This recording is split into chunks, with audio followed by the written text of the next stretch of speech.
Hai să vă zic cum mi-am reparat eu dintele.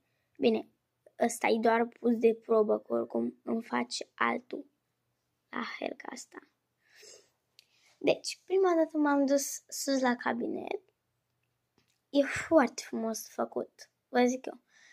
Și am stat și m-am uitat la desene, că ei m-au lăsat gen așa pe spate și aici era un televizor în fața mea, așa. Și am stat și m-am uitat la el și așa. Deci, și aici mi-a pus un puf, așa, și așa am stat. Și am uitat la TV. Și dacă pun mâna aici, mă ustură. Pentru că am stat jumătate de oră, cu gura deschisă ca să poată să-mi facă dintele ăsta.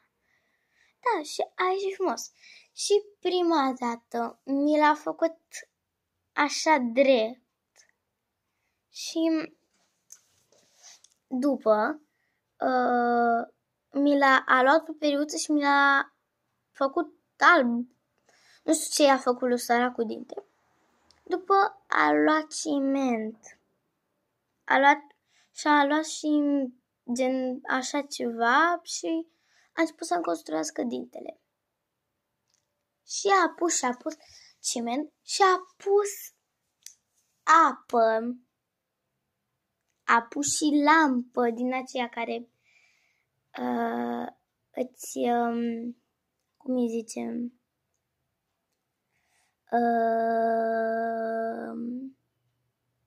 care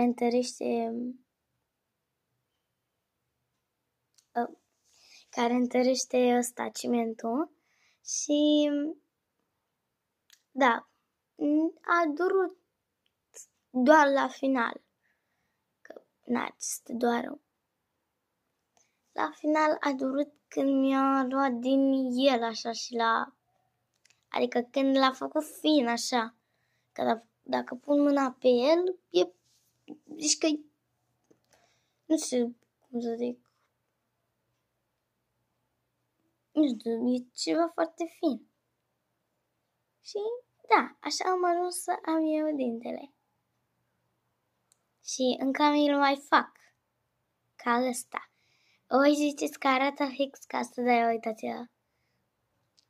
Vedeți, eu țin mai lung și mai mare. Dar îl port pe ăsta. Până mă duc, mi-l mai face. Să mă fel. Pupici!